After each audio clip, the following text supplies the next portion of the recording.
decides to offer him a two-way contract or promote him to the main roster, they can just swoop in and take him. It's kind of like the NFL's practice squad. Okay. Because he wouldn't have like a two-way protection with the Kings. Okay, So that makes sense. Yeah, the Kings two-way guys cannot be taken at all. Like right, yeah, because they're under contract. They are. The team, with the Kings, the Sacramento Kings. Yeah, it's a half and half contract, half Okay. G League, half NBA. So this means that if he does in fact get waived, that there's a possibility that he stays in the program. I was under the impression that he was going to have to go through the G League draft process, but look, upon further reading, if his Exhibit 10 is for less than 75,000, then he's actually eligible to go as an affiliate player. But again, we're going to have to wait and see. I do know that there are teams around the league that have been sniffing around him, like whether or not the Kings are going to keep him. And this puts the Kings roster. I mean, they still have to make other cuts, but like on guaranteed contracts, it knocks them down to, I think it's 14 at this point. Okay. And that's with, we found out yesterday, Doug McDermott's contract is a 1-year league minimum deal with a $750,000 guarantee. Okay. And Orlando Robinson is on a 1-year deal with a $500,000 guarantee. And there were a lot of teams like sniffing around Orlando Robinson for a potential two-way contract during the summer as well. And he chose to sign with the Kings on a regular contract, but he basically got that two-way money guaranteed. Okay. Is this something, this is kind of surprising though, no? That they went this route? I mean, what was their other option instead of waiving him? Well, I mean, their other option was to like promote someone else to one of their other two-way players to a regular contract, or waive one of their two-way players and convert his Exhibit 10 contract into a two-way contract. Okay, that was a possibility, and then that way he would make the like $550,000 for being a two-way player. Right. But and their two-way players are Isaac Jones, Isaiah Crawford, and Mason Jones. Okay. Yep. Yeah. So as of right now, I mean, that's interesting. I think it's very possible we'll see a lot of cuts today. This might be their cut down day. And then like what we saw yesterday, there was a player that, what was it? Antoine Davis, that the Kings may be signing to an Exhibit 10 contract. Again, they couldn't sign him to an Exhibit 10 contract until they had an opening. And this creates an opening to sign somebody else. And then when you waive them, you're able to give them a little bit more money for when they go to the G League. Interesting. Yeah. So Boogie Ellis has been waived, and he may be back with Stockton. He may go elsewhere. Yes. Got it. Yeah, a door has been open for him to go wherever. And there's a possibility he has, I've heard he has offers to go overseas. It's possible he'll go overseas and he won't go to the G League. Yeah. That's the door's always open for that. Yeah. I think I don't want to be callous here, but dude's turning 24 in December. He was going to possibly be on a two-way, but probably spend most of this year in the G League. It's not like this is some catastrophe. He looked nice in the preseason. A little bit. Yeah. I mean, like, look, there are so few of these situations that turn out where, you know, like, it's really tough. It's the classic. This happens in the NFL all the time. You get an undrafted rookie who comes in and has some really nice fourth quarters in the preseason. Yeah. And it's like, oh my God, you got to figure out a way to keep this guy on the roster. There's a kid named Jason Poe. I think his name was Jason. Offensive lineman out of Mercer, and had a really nice rookie year camp with the Niners. And there was a big discussion about, oh my God, do you keep him on the roster? He's undersized, but man, if you can convert him to center, maybe he's so athletic he can play fullback. There's all this stuff he can do. I don't think he's in the league anymore. This was like 2 years ago.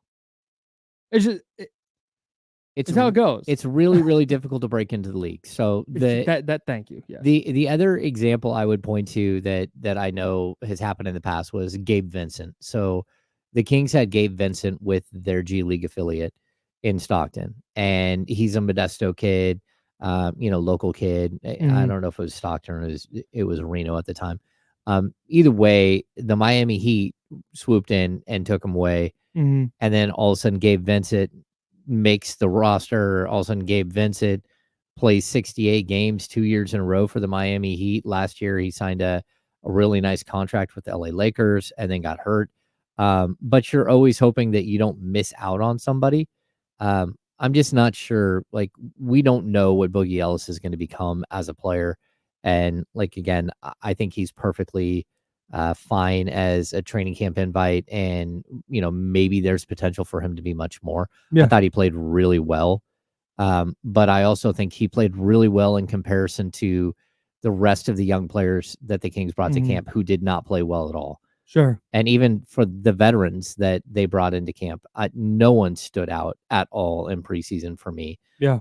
Outside of a couple of moments for Isaac Jones, maybe some defensive moments for Isaiah Crawford. Mm-hmm. But like the group of young players really struggled. It's why a lot of people are like looking at Colby Jones going, what exactly is Colby Jones now? Boy.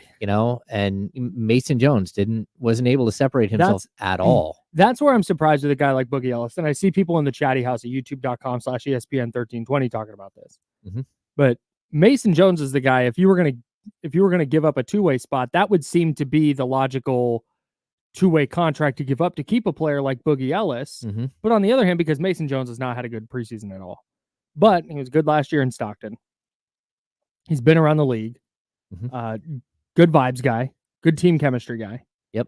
And we talked about this the other day when we were talking about the Brett Huff poll on Twitter about Isaiah Crawford, Isaac Jones, Mason Jones, or Boogie Ellis. Which one intrigues you the most? Yeah. And it's like, as far as intriguing, like upside, Mason Jones is at the bottom of that list, but the Kings aren't worried about upside long-term with all three of these spots. They might be with Isaac Jones.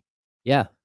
It might be with Isaiah Crawford, but if they need to throw a player in there for 10 minutes because somebody's banged up and then somebody gets ejected and Mason Jones is up with the team, you'd rather it be Mason Jones who's been around the league before. Yeah, I mean, that's what it is. That's the logic, right? Yeah, it's the safety today, knowing hopefully what you're going to get from a player who's played in the league and asking him to go out there and do a specific thing, right? As opposed to just gambling that someone might be able to fill in. Yeah. Like, look, I think we're seeing like this roster evolving nonstop. Yeah. I also think we saw way more of these young players in preseason than normally we would because of all the injuries. Yeah. And so we were actually able to get a little bit bigger sample size, but I would caution people too, like a 15-minute sample size playing in preseason, playing with the main roster. And the main roster not playing all that well. The main roster had like 3 or 4 quarters the entire preseason that they look good. So if the starters aren't playing well and then you're peppering in some of these young guys, like they're not going to all of a sudden make the starters look better. That's not typically how it goes. No, not usually anyway. I want to make sure I've got this right. Hang on one second. I got to do some producing here. There we go. All right. Anyways, so Boogie Ellis has been waived by the Kings, one of several moves they'll make before the regular season starts. Is there like a cut down day? Is there a deadline? You have to be to the 15-man and 3 two-ways by day 1 of the regular season, but they have to have cleared waivers by then. So I think waivers is like 48 hours. So you have to make cuts by like probably Tuesday next week. Something like that. So it's the Kings day 1, not day 1 of the regular season total. No, I believe it's Kings day 1. Although you might be right. It could be day 1 of the regular season, which is Tuesday. So they'd have to do that by Sunday. Okay. Yeah. Okay. So here in the next couple of days, the Kings are going to be making some moves, and they might do them all today. Yeah, I mean, I think we're going to get like a pretty big, like, hey, they've waived, you know, Terry Taylor, they've waived Broderick Thomas, they've waived Scalabrine here. Oh, you think Broderick Thomas doesn't make it, huh? Yeah. No, and like I'm not trying to like disparage any of these guys, like all 3 of them. I'm doing a bit. No, I know you are. But like again, this is guys who have that are sitting there trying to fight their way back into the league, and so you're pulling for these guys to actually have a good camp and make a good impression. No doubt. But at the end of the day, you also understand that this is a business and this is kind of how it goes. And the Kings are probably going to go into the regular season with an open roster spot. Yes. Because that's what they typically like to do. They may add a player here in the next couple of days, or they may wait until next month and there might be another team out there that wants to dump a player and they can absorb that player and maybe get one of their second round picks back. Mhm.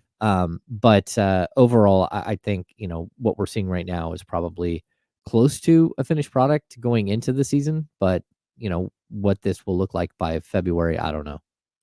All right. We'll get to Kings roster moves whenever they happen. All right. The Kings played a preseason game last night, allegedly. 113-91, they lost to the Clippers. Look, man, it's yucky. You can tell me it doesn't matter. You can tell me that none of this counts, and I get against the official record, it doesn't. It feels a little yucky. Oh, De'Aaron Fox didn't play. I needed a win last night and got whatever the hell that was. Yeah, that wasn't fun to Ugh. watch. Yeah, Ugh. we talk about this all the time, like the check-in games and stuff. Like there wasn't any last night, and that was a problem. I do think there are some things that we can look at from that game, and number one, Doug McDermott showed up and was like, "Hey, I'm here to shoot." Like, I got to get a full training camp in today. I'm going to play 16 minutes or however many minutes he played. Oh, no. He played a lot more than 16, I believe. Yeah, I was surprised with how much he did play. And I was surprised that he walked onto the court and was just like, okay, I'm here to shoot. Well, dude, Kenny said it. Kenny Caraway of D-Lo and KC fame. 25 minutes for Doug McDermott last night. Yeah. Kenny said it. He's going to be able to shoot it till the day he dies. Oh, totally. Like that is what Doug McDermott does. Like I've been in the gym where Peja Stojakovic is sitting there wearing like chino pants and flats and hanging out with a popped collar on his polo shirt, and someone starts feeding him basketballs, and at age 40 he just starts dropping 1 3 after another after another. Like ridiculous. That's when you're a shooter, you're always a shooter. And I think what we saw from McDermott though was no hesitation. Like, I am here to shoot. And I put out on Twitter, like, let it rain. I put the Philip Seymour Hoffman, from Along Came Polly, right? Yeah. And people thought I was just throwing shade at him, and I'm like, no, man, that dude doesn't care. My man's getting shots up. He shot 11 threes. Like, he had the second most shot attempts on the team. Sitting here begging for Keegan Murray to shoot 11 threes, and sure enough, Doug McDermott went 4 of 11 from 3. Keegan went 4 of 11 from the field. Yeah, it's like he understood the assignment. Yeah, like he just. Hey, if Doug McDermott plays 25 minutes in a game for the Kings, this is the stat line. Like what he did last night was stat line. Yeah, 4 of 11, 5 of 13 from the field, 4 of 11 from 3, 5 rebounds, 2 turnovers, 3 fouls, 14 points, and a minus 21. I enjoyed watching it. I enjoyed watching him come off the DHO. Sabonis knew exactly where to find him at all times. And you're like, hey, look at that. That's why he's here. Yeah. You never have enough shooting. No. Just don't want to play in 25 minutes a night. No. So can I keep it to 10? Yeah, but like, look, if 12, maybe? If Kevin Huerter's not ready for the opener, like, why not? Wow. It's a close enough facsimile to Kevin Huerter for sure. Yeah. Look at Charlie. Got his coffee, got his donut. What a G. I love that guy. Yeah, man. Look, I understand it's not. And by Thursday of next week, when we're talking Kings Timberwolves, I'm not going to be sitting here going, well, remember in the preseason. But today on Friday, October 18th, yuck. That's what I've got for you. Like there's nothing anybody's going to tell me about the preseason or about last night's game that's going to make me just feel like, oh, actually, you know what? That wasn't anything. We talked about it yesterday. Mm-hmm. It's not, or a couple days ago, I guess. It's not nothing, but how big of a something is it? Yeah. I think it's a little bit of a something, and there's just nothing anyone can say. You can talk to me about last year's preseason. Yeah, in last year's preseason, they won 46 games, and it was a disappointing year. Yeah. I'm sorry. I'm not latching on to last year and going, oh, hey, but they were actually still pretty mid last year. I'm just not, I have way higher expectations for this team. And maybe that's the problem. Maybe I was expecting this level that they're just not going to hit yet. Maybe that's a December or January thing. And I'm just way off base. But what we saw in the preseason and particularly into last night, I figured last night, no James Harden for the Clippers. Terrence Mann did play 11 minutes. No Kawhi Leonard. No Kawhi. Norman Powell, 14 minutes. Bones Highland got a start and played 26 minutes. I like Bones Highland, by the way. But it just that was not. I didn't like it. I don't feel good about it. Watching Amir Coffey tear you up is not usually a good way to end. Amir Coffey, nice player. Yeah. Really nice player. Shouldn't be cooking like that against you. Yeah, and I would say this too. Like there's no momentum built coming out of preseason, and someone could say there's never any momentum. Yeah. You have a week off. Like No what are you looking at? Like, but there's no good vibes coming out of preseason for sure. And then we get to the final game, and I kind of like I'm not gonna like it's not that big of a deal that De'Aaron Fox and Malik Monk didn't play. Mm-hmm. But if they're not playing, I'm confused why DeMar DeRozan and Domantas Sabonis and Keegan Murray are playing. And, and not only that, but playing, Keegan Murray played 29 minutes. You had 27 for Domas. You had 26 for DeMar DeRozan. And it felt to me a little bit like, Kyle, when your boss goes, hey, we have a thing on Friday night that you should probably go to. It's not mandatory, but, you should go. If you want to go, and you're like, okay. And then you're sitting there talking like, hey, are you going to this thing on Friday night? And someone's like, oh, yeah, dude, that's one of those things you need to go to. Yes. And someone else like, well, yeah, I'm not going to go. Like, it's not mandatory. And you're like, oh, okay. So should I be there? Should I not be there? Mm-hmm. I should probably be there. Yes. Right. Mm-hmm. And that's what this game kind of felt like. You had some guys that didn't play. Yeah. And it wasn't like, and maybe that was the plan, was to play those guys 10 minutes. Yeah. And then they just came out, and there was no point in that game. They were down 65-38 at the half. Oh, it was ugly. Like, man, what? Like, what? Yeah. So that's just, like I said, by Thursday of next week, we're going to be looking ahead and what does the rotation look like, and Fox and Monk and Sabonis and all NBA and all stars and this and that. That's going to be the conversation. Mm-hmm. But my job here on the radio, our job here on the radio, as we sit here on Friday, is not to talk about what we're going to think on Thursday. It's about what we think right now. And what I think right now is bleh. Hey, quote me. You can quote Kyle. And shout out to our guy, Gary Gerald. I don't know if you guys caught this, but during the telecast, they decided to go paperless there in the arena. So Gary was not getting his box scores. He wasn't getting anything brought to him. Not only that, their monitors weren't ready and up because they're still working out the kinks. So he's just winging it? So Gary Gerald had 0 box scores. He had 0 stats coming to him. They were able to finally eventually get a laptop up, and he was able to get some stats from someone who was helping him. But it was like a disaster. And at one point he's like, can somebody at least tell me, like, what are the Kings shooting from 3 at this point? Because it's 5 of 19 or 5 of 25 or whatever it is. And finally someone did. I started screenshotting the live box and sending them to Gary during the broadcast. I felt so bad for him. That's funny. And it's not a great seat, and you're way up high, and now you're new arena you're not familiar with, and a bunch of young players that you have no idea who they are on their team, and you're trying to get those player names right and stuff. And so, like, shout out to our guy. He did like the best work possible. But he was not at all, like, he was not happy. That's so disorienting when you've done the thousands of games that he's done. Yes. And you've always done it. Okay, there's going to be, monitors down. That's fine. You can get by while a monitor is down. Yeah. Right. Or haven't gotten the box score yet. Yeah, that's fine. You work through it. There's like little way. Oh, this headset's down. Okay, I'm on a stick mic for a couple of quarters while they figure out. There are little things that you got to do that kind of throw you out. In that instance, in this setting, new arena, so you don't know exactly where to look to find stuff. Yep. New building, it's just new view, different weird thing. Now you have no stats and a bunch of players you don't know. Yeah. Oh God, that's. Shout out to G, man. I don't know who Jordan Miller is, who Kobe Brown really is. I know who Kai Jones is. Braxton Key, sure. Alondis Williams, Cam Christie, Elijah Harkless, obviously. But in relation to Mo, could you? I don't know. Could you imagine trying to call a game, figure out who the players are, put all these things together, but not have your basics that you rely on, which are, and again, you're going to look at a box score like, okay, I don't know who that player is. He just got a rebound. Oh, it showed up in the box score. Now I know who that player is. Yeah. None of that. It's all gone. Oh, and paperless.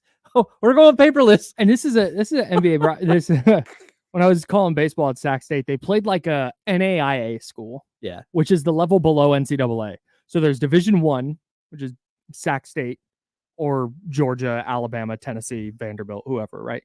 Yep. Then there's Division II. Then there's Division III.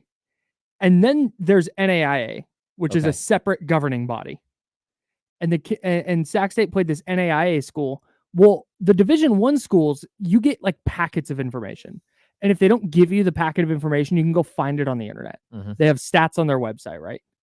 The NAIA schools, because they don't have these crazy budgets, you get like a sheet of paper that has the roster on it with like height, weight, and where they're from. Right-handed, left-handed, yeah. maybe. Yeah. What and I think we might have gotten like batting average.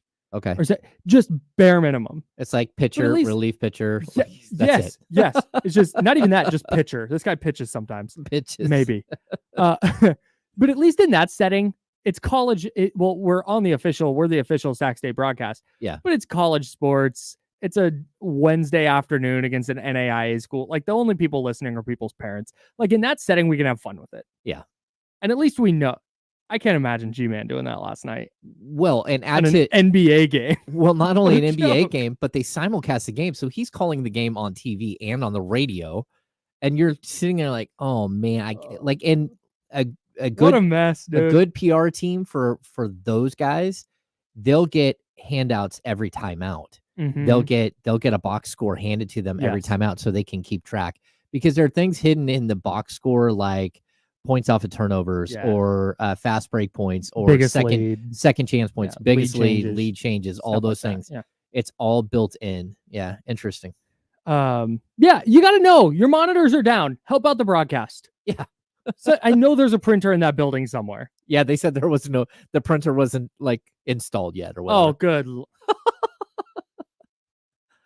I was texting with him like I could just sense the frustration from him. Like, I don't know what to do. Like, yeah, crazy. Anyone have a check-in game last night besides No. Doug McDermott? Yeah, Doug McDermott.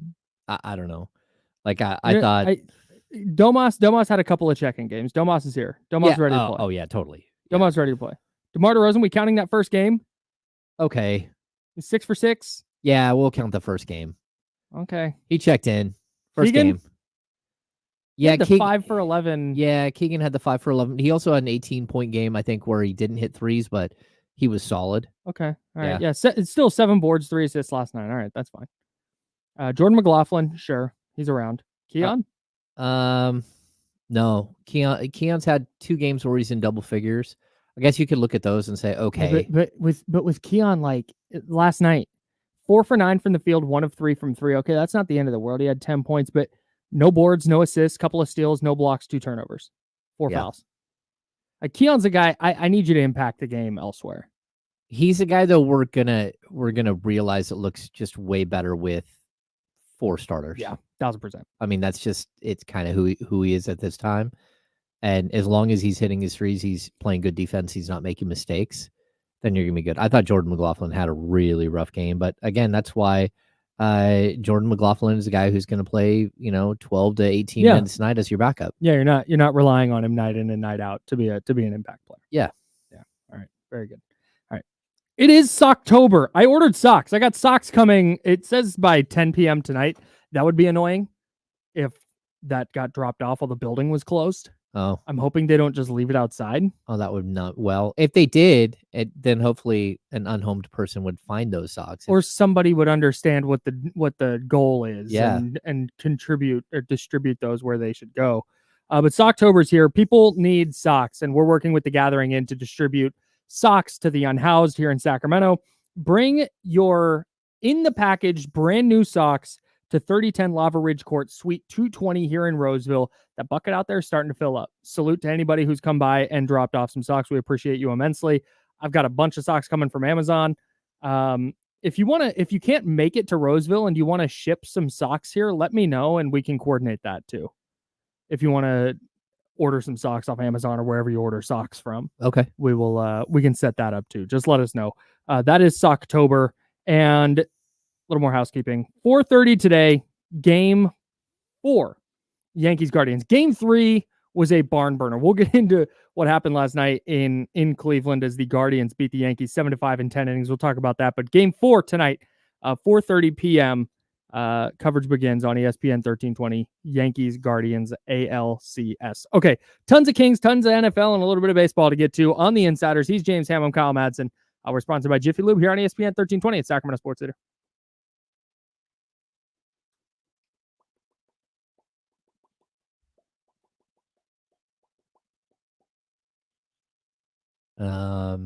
Hey, we don't have Faraz Siddiqui today, so no Fantasy Friday. Oh yeah, we had like a scheduling conflict. I think he's flying somewhere.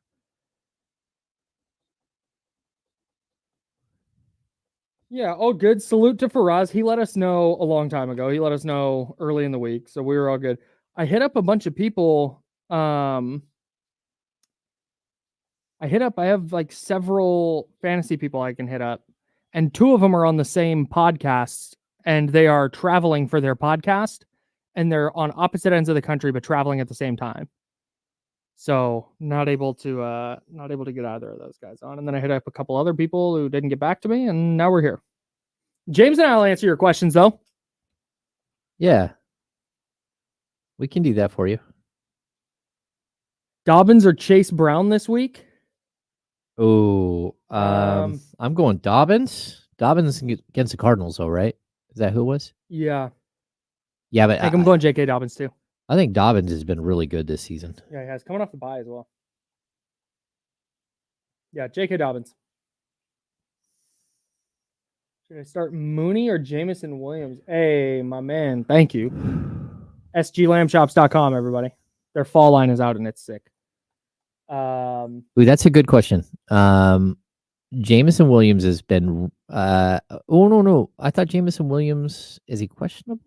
No, he's not questionable. Half my other wide Vikings receivers. though. And who's Mooney got? Mooney. The Seahawks? Oh, give me Darnell Mooney. Yeah, I'm probably going Mooney there too. Although when Williams is on, he's having big. He's like 2 catches for 85 yards. Yeah. Hey, by the way, guys, take everything I'm saying. I don't know about how much research James is doing. I'm doing this all on vibes. Yeah, me too. Like if I were to have that player, what would I do? That's where I'm kind of at. Deontay Johnson or Jordan Mason? I'm assuming that's Jordan Mason. I mean, if Mason's playing and cleared, Mason is a must start. He's a although Deontay Johnson's RB2. going up against a bad Washington defense, and they're probably gonna have to throw it a lot. I might go Deontay. Oh, see now you get 2 different opinions. 340, 3 touchdowns. He's been pretty solid. How's he been since Andy Dalton came in though?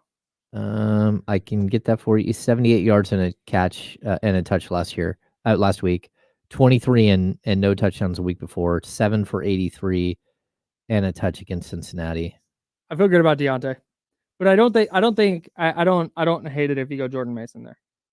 I mean, Mason is like one of the league leaders in rushing yards. I mean, he's got over 600 yards rushing. So if he's playing, I'm not pulling him out of my lineup. 2. And 2 flex spots. So you got to eliminate one of those guys. 1, 2, 3, 4, 5. No, got to eliminate 2 of them. Yeah. I'm getting rid of Josh Downs because Anthony Richardson is starting. Oh, and probably Hopkins.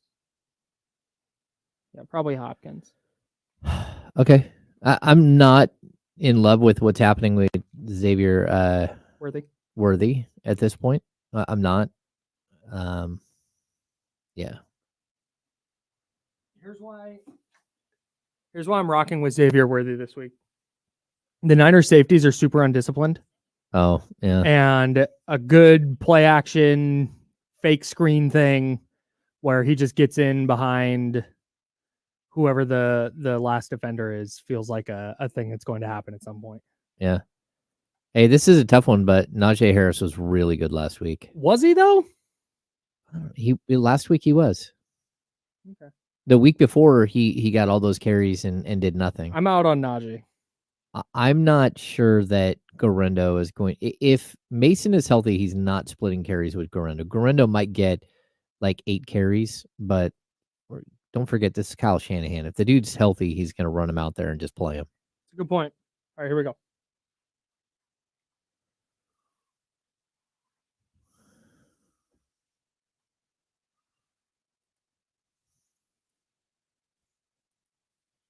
Now, back to the Insiders with James Ham and Kyle Madsen, brought to you by Jiffy Lube on ESPN 1320.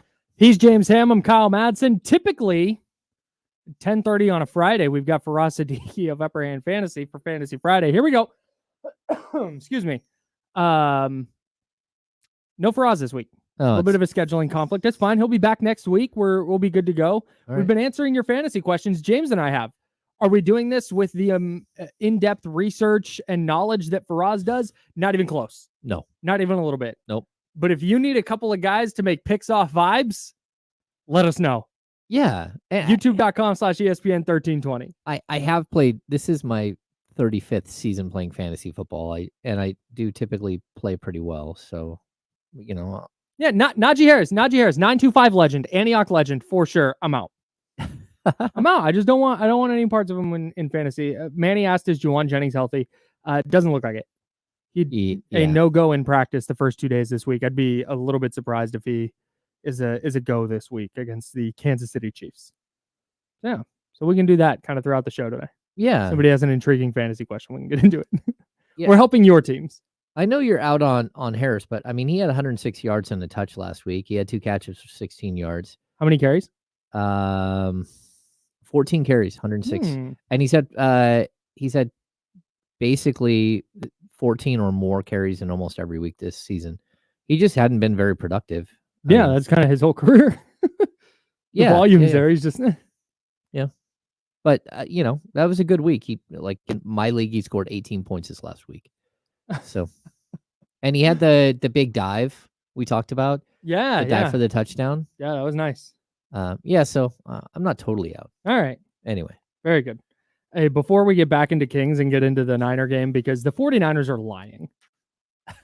The 49ers are lying out of their asses. Okay. And we'll explain here in a second, but I really want to talk about this baseball game because we got a doozy last night in Cleveland, Progressive Field. Cleveland's up 3-1 in the 8th. Okay. Aaron Judge, game-tying 2-run homer. Giancarlo Stanton, next batter. Solo shot. Crack. Yankees up 4-3. Yankees in the 9th. Gleyber Torres, sac fly, makes it 5-3. And it feels like this game and series are over. It just, the Guardians just can't quite keep up. They're just not in the same class as the Yankees. But hey, tip your hat. It's a good series, good season for the Guardians. And Yankees are going to go up 3-0 and eventually punch their ticket to the World Series. And then Cleveland gets a runner on in the 9th. There's 2 outs. And the big Christmas. The big Christmas. Comes to the plate. Oh! Oh my goodness! Big Christmas has tied it! The ultimate present under the tree! Get in your bag, BA. Oh my goodness! John Kinsey Noel! The biggest swing of his life! And he knew it too. See the dismount? Yeah. My man knew that was gone. So John Kinsey Noel ties it in the 9th. Can you no, there we go. We're good. He ties it in the 9th. Oh, wait, hang on. Before we get to the next one. John Kinsey Noel, 6'3", 250. That's a big man. Absolute unit of a person. So, and the way that started, they got a man on to open that inning. And then rolled into a double play. And Right. then dude comes up and ropes a double to give them a second to give them a base runner and a little bit of life. And then I've told you, Kyle, it's always the randos. It's the randos. It's a randos in Major League Baseball. We also have the next home run that Cleveland hit. Spoiler alert. Here's the Spanish call of the Jhonkensy Noel home run. This is unreal stuff. El lanzamiento viene al plato. ¡Batazo! ¡Feliz Navidad! ¡Feliz Navidad! ¡Jhonkensy Noel! Acaba de empatar el encuentro la Navidad en octubre. Is Big Christmas the best nickname in sports right now? I think it's the best nickname. It's so good. I mean, I get it, the Noel thing. That's no, so it's I totally get it. Man, what a call. That Spanish call that was for baseball. That sounded like a soccer call right there. That was nuts. Meeting the moment for sure. So one of the things that MLB does is in the postseason, they go away from the runner on second to start extra innings. Okay. In the postseason, you don't get the free base runner. You're playing it out.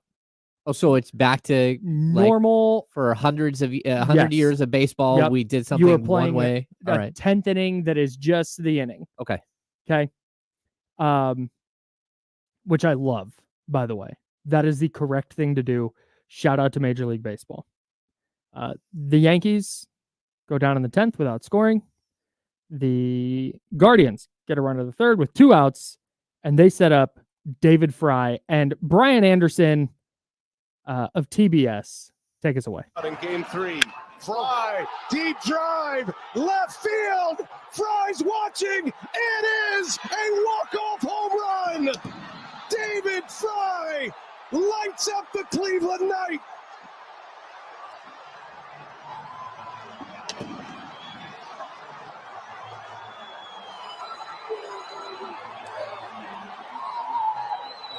Incredible. And shout out to Brian Anderson for letting the crowd take it.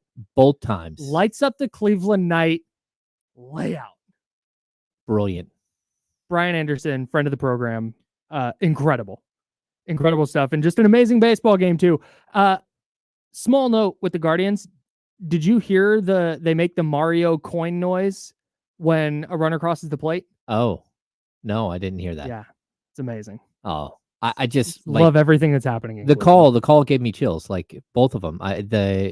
He talked a little bit more the first time, but you have to because it's Big Christmas. Yeah. But still, to let it breathe, let it have life. It's just such a great quality in a play-by-play call. Ah, man. Yeah, great so stuff. Good. Great stuff. I love baseball, man. Playoff baseball, it's just a little bit different. Mm-hmm. Just there's something, and with the walk-off home run, the thing I love about a game tying home run or whatever is the crowd all in unison realizes it's a home run. Oh yeah, like everybody at once stands up and goes batty as it's leaving the yard, and then it actually leaves the yard, and there's that second like pop once it actually leaves the yard. Yeah, man, I love it. It's when a big shot goes up. And you're waiting, and then boom, everybody up. Yeah. It's just amazing. Anyways, I love sports. Game 4 tonight, Yankees Guardians, 4:30 p.m. right here on ESPN, 13:20. Cannot wait. Last night made me lock into that series. I know. It was just kind of, all right, the Yankees are going to steamroll. And what a call by Stephen Vogt to put Big Christmas in that spot. Yeah, pinch hitter. Although that makes sense. Hey, guy that's 6'3", 250, we need a home run. Go. You do it. Who can hit a homer? 13 jacks in 67 games this year. Yeah. For the Rook. He's got some pop. Shout out to Big Christmas. Okay. Back to the NFL. He's James. I'm Kyle. Jiffy Lube sponsors the show. We're the Insiders. We hang out with you every day from 10 a.m. to noon right here on ESPN 1320. The 49ers are lying. At least some of them. Yeah. Because the prevailing thought in their Super Bowl rematch with the Chiefs. Now, granted, not just a Super Bowl rematch, but a 2-time Super Bowl rematch. A team that they have not beat in the Kyle Shanahan era. The Chiefs beat the brakes off the 49ers in Kansas City in Week 3 of the 2018 season when Jimmy Garoppolo tore his ACL. That was the Patrick Mahomes second year where he just kind of took over the league and the Chiefs went to the AFC title game while the 49ers stumbled to a 4-12 finish. Mm-hmm. The next year, the very next year, they meet up in the Super Bowl. Niners 10-point lead in the fourth quarter. Doesn't matter. Patrick Mahomes brings the Chiefs back. Chiefs win. 2022, week 7, they meet up again. Christian McCaffrey's first game, close-ish, and the Chiefs end up pulling away. Did everything they needed to do. Jimmy Garoppolo threw a really bad red zone interception in that one. Christian McCaffrey not yet fully integrated into the offense. Chiefs win. A lot of Mecole Hardman jet sweeps in that game. Niners just had no idea. And of course, we know what happened in this past Super Bowl. The 49ers can sit here and say all they want. Oh, this is just another game. Big game for us. Need to go get a win, but we're not thinking about the Super. We're not thinking. Liars. The lot of them. Mm-hmm. A rookie, maybe. Maybe Malik Mustafa's like, nah, it's just week 7. It's the Chiefs. It's Patrick Mahomes. That's crazy, but it's just an NFL game. But there's no way. Now, I understand the 49ers aren't going to go in and be like, it's revenge time, because it's not. There's nothing you're ever going to do to avenge 2 Super Bowl losses. Nope. There's not, especially in week 7. Like, it's just not a thing. But you really think that Fred Warner, when he's breaking down the huddle before the game, or because the position groups, when they all come out, they all huddle up real quick before they get to their individual drills. You think people aren't going, hey, they got us in the Super Bowl. Let's get them today. Let's get them this week. Like, that's 1,000% a thing everybody's going to say. Anyone going, hey, doesn't matter. Hey, the uniform doesn't. We're approaching this the same way. Liars, dude. There's no way. You're human. I don't think that there's ever going to be a game, and he won't ever let this on, where Domantas Sabonis isn't very, very, very excited to play against Draymond Green. Yes. Yes. Like if one of these games, he accidentally catches him with an elbow to the head, okay. I think Domas is too nice of a guy to do that, but yes. Yeah. It wouldn't be a shock. But going into a game, it's in the back of his mind, like, if I got a shot here, maybe I would do it, but he's too nice of a guy, so he won't. Yes. But still, every single time from here on out, like, he is A-okay playing against Draymond Green and wants to, like, go out there and club him. He's going to tell you, it's just another game. Another game. BS. Draymond could be playing for the Warriors or the Pistons or the Hornets or whoever. Yeah. He's going to get a little bit fired up for that game. Yep. From now until Draymond's not in the league anymore. That's just what it is. Yeah. And I don't hate, like, this isn't hating on the 49ers or for Domas or for any athlete who goes, yeah, no, this isn't, because you're not going to, I understand why you don't want to be like, yes, we want to go get this game very specifically. We want this game.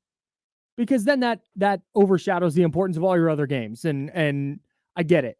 And you don't want to emotionally, you don't want this week to turn into your Super Bowl, basically, where you go beat the Chiefs and all of a sudden it's like, we did it, conquered the mountain, and then you face plant against Dallas next week. Yeah, that's not what. And now you're 4-4 going into your bye week anyway. And so I understand that. I just think that if any 49ers player is going in to this game, any 49ers player who was on the team for the Super Bowl is going into this game without a little chip on their shoulder or a little extra edge or that thought in the back of their mind, like, okay, this play went wrong in the Super Bowl. I need to make up for it today. They're lying. It's just human nature, man. Yeah, I totally unless you're agree. Totally devoid of emotion, in which case, yeah, I kind of want them to be up for it. I want them to come out and you'd hope so. Punk them, and I just, again, they're not playing at the top of the highest level. Neither are the Chiefs. Right. I mean, the Chiefs might be 5-0, but they're not playing at the highest level that I've ever seen them. The same way the Niners are a couple of plays from being like 5-1. Yeah, the Chiefs are a couple of plays away from being like 2-3. Oh no, totally. Yeah, it's just but the Chiefs know how to win those games, and the 49ers have not. Yeah, and there's also the fact that the Chiefs had just played teams that didn't come up with the like basic rudimentary plays. I mean, Mahomes has given up the ball in like crucial spots in the fourth quarter, like a couple of times where like in a tight ball game. Yeah, so you had week 1. I was going through this on Candlestick Chronicles. That's a podcast I host with Chris Biederman of the Sacramento Bee. We're going through the Chiefs schedule, and it's really funny because we keep talking about this. But Baltimore week 1, the Chiefs win 27-20 as Isaiah Likely's toenail comes down out of bounds. Oh, yeah. Chiefs win. Week 2 against the Bengals in Kansas City. That was the 4th and 20 pass interference where the safety just ran through the back of the receiver. I think it was Rashee Rice. Yes. It might have been Xavier Worthy, whichever one. It was a single digit. Just runs through instead of going around and trying to make a play on the ball, just ran through the receiver. And that's a penalty. Easy call. Chiefs go down and win it. The Falcons 22-17 in Atlanta in week 3. That was the game the Falcons had a 4th and 1 at the Chiefs 13-yard line and ran a play that lost 3 yards. Oh, yeah. The Chargers, the Chiefs beat them 17-10, and then New Orleans 26-13. New Orleans is not very good. Yeah. But even that I think was a 3-point game going into the fourth quarter. The Chiefs defense though, man, that's what stands out to me. You know, we can talk all about Patrick Mahomes and their struggles on offense, but the Chiefs defense or ability to just get off the field and on 4th and 1 come up with a big stop in a 3-point game against New Orleans going into the fourth quarter, shutting them out in the fourth quarter. Yeah. This is where, and that was the game Derek Carr got hurt. I think Jake Haener finished that game. But that's what scares me about the Chiefs now. Is every game is going to be close. You're not going to blow them out. And if you have a close game against Patrick Mahomes and the ESPN 1320 crew as his receivers, and with the Chatty House as his offensive line, yep, he's going to figure out a way to win it. He's still going to find a way. One possession game, either way, you got to score. Their defense is getting a stop. They need a score. And you feel good about Patrick Mahomes getting it. Oh, no, totally. And I'd say the one thing that separates these two teams right now that I've seen watching a ton of both teams is the simple fact that the 49ers on 3rd down can't get off the field. Their defense can't get off the field on 3rd down. And it's happened too many times this season. And the Chiefs, when they need a stop, come up with a stop. And that's the difference between being 3-3 and being 5-0. And it's just the little tiny things because, again, the Chiefs haven't blown anybody out. Even that Saints game, there was an opportunity there for the Saints to come back. Yeah. They just, again, they weren't able to pull it out, especially with Carr being injured. But, look, overall, I don't think that there's a lot separating these teams. But in the NFL, these little mistakes are what the difference is between being great and being a solid team. If the 49ers and Chiefs are evenly matched, which Vegas says they are, it's a 1.5 point spread. If these two teams are evenly matched, the reason you lean Chiefs is they have figured out a way to win all of their games, and the 49ers have figured out a way to smoke 3 of their games. Yeah. Against the Vikings, needed to stop, couldn't get it. Against the Rams, several things. Need to catch, need to stop, need to not have a punt return to the 50. Blow a late lead. Need to make a field goal. And same thing against the Cardinals. You're up 13 at halftime and you can't put that game away. The Chiefs are elite at putting games away and the 49ers are bad at it this year so far. They put a game away against Seattle. That's a nice start. But Seattle and the Chiefs are a long way away from each other. Yeah, there's a big difference. Big difference there. 916-909-1320, 916-909-1320 is the Elk Grove Kia talk line. We're talking Kings, we're talking 49ers, and we got Don. Don, you're on the Insiders. What's up? Hey, I hope it's okay if we switch it up and talk about the Raiders. Yeah, please. What do you got? So heading into week 6, you got Devontae being hurt and asking for a trade. And then the wide receiver 2 and Jacoby Myers is also hurt. And they decide to do a switch up at quarterback, which I don't mind seeing what AOC can do. But he's playing a nasty Pittsburgh Steelers defense. And the only guys he can throw to is Madison, which is a running back, and Brock Bowers, obviously. So should I have any optimism for this team this season or just stick to red zone every Sunday? Thank you, guys. Thanks so much, Don. Appreciate the call. We were going to get to this, so we'll just get to it now. We'll put a pin in the Niners stuff. We got more on that for sure. The Raiders are in the toughest spot you can be in. Justin is walking around brushing his teeth again, by the way. Just walked by our studio toward his studio brushing his teeth. Insane. The studio at work is if I'm listing all the places in the universe that I want to be brushing my teeth, The studio at work is the bottom. It's the last one. It's the very bottom of the list. You could tell me I'm like in church in the Vatican. I'd be like, yeah, that's fine. I'll brush my teeth there. In studio, I don't want to go to break while I'm brushing my teeth. Oh. Insane. Anyways, the Raiders are in the toughest spot you can be in because you're looking at this week. Let me get their schedule pulled up here. You're looking at this week and you've got the Rams. Winnable game. The Rams are not great. The Rams are 1-4. And you've got the Rams. Now, granted, LA coming off their bye. And you're going to SoFi Stadium, but that's going to be a home game for the Raiders. That's a winnable game. That gets you to 3-4. Then you play the Chiefs. Don't love that. Don't love that spot. Now, they beat the Chiefs last year with Aiden O'Connell starting on Christmas. They went into Kansas City and won that game. Okay. But do you feel good about them winning that? No. Can they? Yes, you can win any game. Any team can win any game in the NFL, but they're not. I don't think they're winning that game. Then you got to go to Cincinnati, probably facing a very desperate Bengals team, scratching and clawing for their playoff lives. Okay, that's another tough spot. Now you're looking at, even if you win this weekend, you're looking at 3-6 going into your bye week. After the bye week, you have to go to Miami.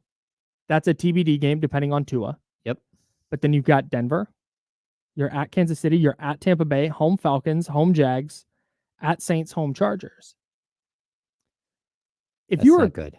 No, and if you're a good team, you're going, okay, you don't feel too bad about that schedule. Like Falcons at home is one you can probably get. Jags at home is one you can probably get. At New Orleans. New Orleans isn't great. Dennis Allen might get fired. Like, they looked terrible last night. Yeah. We said that game was going to be ass. I didn't even make it to halftime. No. Like, just get it off. Get it off my TV. I don't want to see it. It was absolutely gross. And then Chargers at home, TBD on Justin Herbert's health, but the Raiders are in that spot of mediocrity where, for me, okay, if they try and win the rest of their games, if you're the most optimistic Raider fan, you're looking at like 8-9. If you're super optimistic, and you're probably closer to like 5-12. To me, if I think as a Raider fan, the question from our caller was, do you stick to red zone? No. Never stick to red zone when your favorite team is on. That's my philosophy. Okay. But be ready with it. Have red zone on standby. Start out watching the game, see how it's going, and then switch it up when needed. But this is a winnable game. So I would say watch the Raiders this week, because this is one they can get, and I don't know how many more of those they have. Yeah, look, I've covered the Kings forever. The Kings were this exact same situation for years and years. Like Ben McLemore, Nick Stauskas, De'Aaron Fox, when they got the Fox pick, that was the 8th pick in the draft. They moved up to number 3, and the pick swap moved them to 5. The Marvin Bagley draft, I think they were 8 in the draft order, moved up to number 2. Like, perpetually at number 7 and number 8 is an absolute death song in the NBA. You can find great players there, but more often than not, the great players, the franchise changers, go 1, 2, 3. And it's so rough. I mean, again, the entire 90s, the Sacramento Kings did this. Like Walt Williams, Lionel Simmons, Bobby Hurley, Jason Williams, all of them are like the 7th pick in the draft. Yeah. That's what happened. When you have the 7th pick in the draft, it's like the worst place to be. And the Raiders last season, we talked about this during the season, they were at one point, they were the 4th pick in the draft. And they're like, oh no, we got vibes. Let's go win a couple. No, vibes just cost you the chance to have your franchise quarterback. Maybe. Yeah. And it's tough. And it's like the vibes didn't carry over. And now you don't have a franchise quarterback. Well, and that's why this year is tough. If you're a Raider fan, do you root for them to lose? Are you rooting for the tank? Maybe. And going, yeah, go 3-14. Let's get the first pick, or maybe the second pick. Yeah. I don't think anyone's catching Carolina. Right. In which case, Antonio Pierce is probably out of there. Probably, especially since vibes were the whole reason he stayed around. Culture was the whole reason he stayed around. And then you have this kind of season. Like, that's why this is such a brutal spot. Because the right thing to do is to probably tank. But if you're tanking, it probably means you're getting rid of your coach, and now you're in a search for a new coach. Yep. You're spending a bunch of money on that coach that you just fired and his staff, because you gave all those guys multiple year deals. Right. And you signed Christian Wilkins to this big deal, thinking that you were going to be more competitive than you were. So if that's now your timeline with a guy like Christian Wilkins on a was it 4-year contract? Yeah, It's probably 29, got a year or two right? left. Yeah, so you figure their goal is to contend relatively soon. I I don't know, man. To me, I'm in your camp. Go 4-13. That would be my hope for them. Yeah. Because I think long term that's better. But like I said, if you're an optimistic Raider fan and you're looking and you're going, okay, they beat the Rams 3-4. Can you split with the Chiefs and Bengals and get to 4-5 at the bye week and figure some things out at the bye week? And then you beat Miami after the bye. Okay, now you're 500. So you're talking yourself into mediocrity. And then it's Denver. Now you're 6-5. But like I said, even if you're the most optimistic fan and you're beating Denver and you're going to 6-5, at Kansas City, let's call that a loss. You're 6-6. At Tampa Bay, let's call that a loss. You're 6-7. Now you got to win out against the Falcons, Jags, Saints, and Chargers to just make the playoffs. And that's like super optimistic. Yep. So I'm sticking around this week if I'm a Raider fan. I'm sticking around watching this game this weekend. But I think for the long term, I think them losing as many games as possible is probably the move. No, I think so too. And But you it's also tough to root for that. It's really tough to root for that. I don't think there's any shame in flipping over to the 49ers Chiefs game that's playing at the same time. Yeah. Weird schedule this week. We'll talk about that. I see Mitch in New Jersey. I see you on the line. Hang in there, bud. We'll get to you on the Elk Grove Kia talk line next. And we got more Sacramento Kings to get into as well. Also, what are they teaching at UNC Chapel Hill? I have questions. All that in the second hour. Sponsored by Jiffy Lube. We're the Insiders. He's James Ham. I'm Kyle Madsen. We're on ESPN 1320. It's Sacramento Sports Leader.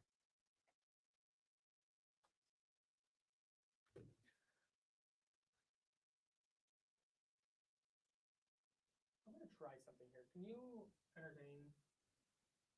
Of course. What's going on, everybody? Yeah, but Loki tricks here. Sometimes you got to watch a good game. That's what you have to do. You have to watch a good game. I don't know. Yeah, we've got Mitch coming on. Maybe. You think you might hang up by then? Or you might not get to him?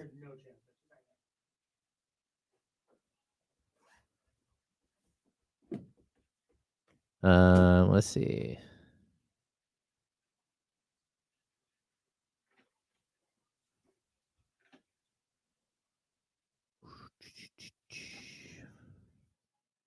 Any more fantasy football questions? Ooh, that's, yeah.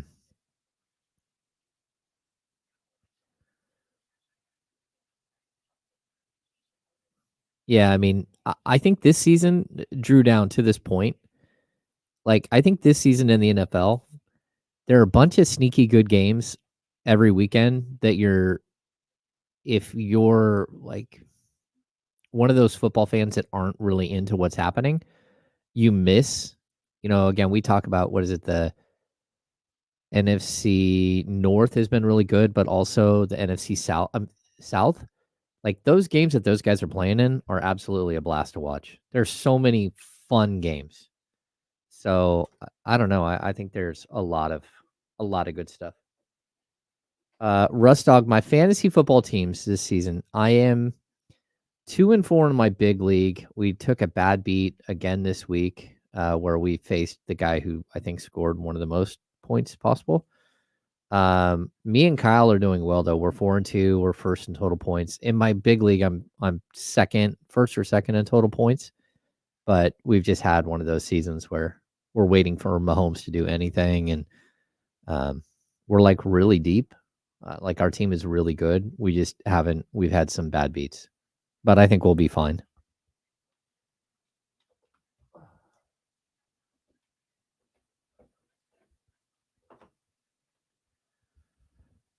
Yeah, Bo Nix is working through some stuff as a rookie quarterback. But I do agree that I would rather have Bo Nix than what the Raiders have. Because at least you're gambling on a young guy who might develop. I don't know.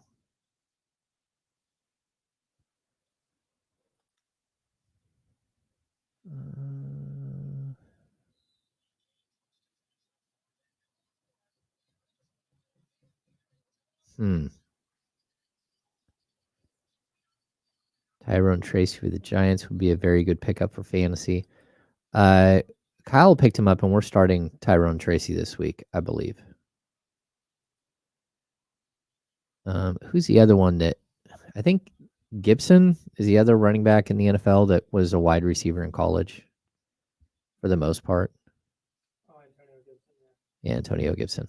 And then no team uses him as a wide receiver hardly at all out of the backfield. I mean, he's not a big catch guy.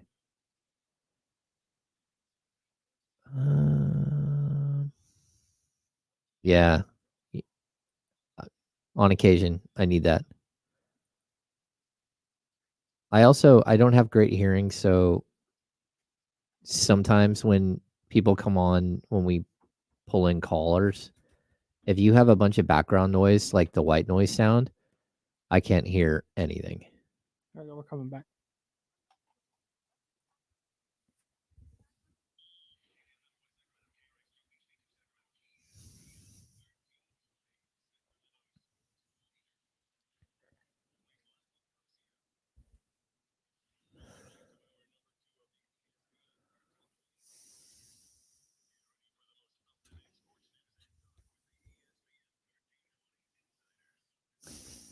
Hour number 2, that's James Ham. I'm Kyle Madsen.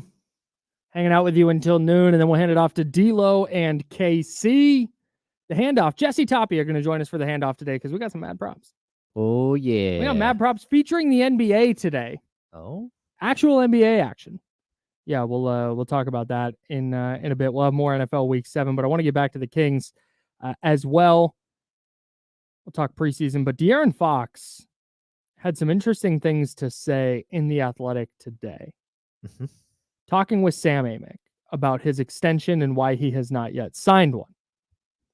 Now, we all know the financial implications, right? Uh-huh. Not signing a long-term extension without that All-NBA nod, because if he's All-NBA again, he can make millions and millions of more dollars. Mm-hmm. And there's no incentive to sign it now outside of no longer being asked about it. Yep. On the other hand, we also have De'Aaron Fox saying this to Sam Amick, quote, "But I want to make sure we're in that position to be competing at a high level for a long time, not just fighting for a playoff spot. Obviously, the way that the West is going, we have to continue to get better as players and as a team, as an organization. And I mean, I'm not saying I'm not staying or that I am staying, but I would love to be here, and I want to be sure, or want to make sure that we're competing at a high level." Nothing he said, and he reiterates that a couple of different times. In a couple of different ways. Yeah. Yeah. You can go read it in The Athletic. We're not going to read the whole story to you, but that's the gist of what he's saying.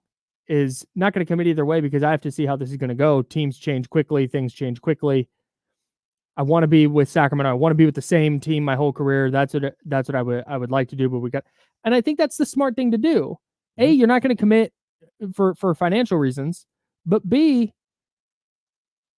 you're not going to commit either way right now, because if, again, this is obviously not going to happen, but let's follow me. If Domas tomorrow says, you know what, I'm decided I'm going to take up pottery with my life. I'm done with basketball. Goodbye.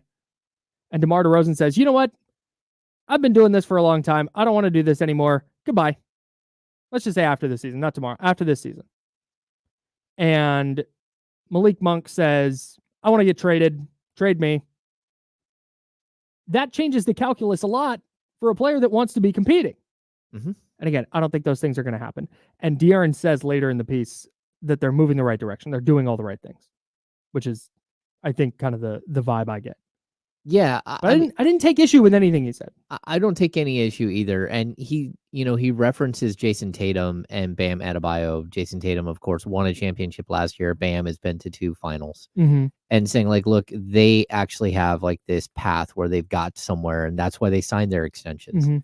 And he's like, we're not there. Mm-hmm. And I get it. I mean, this is year 8.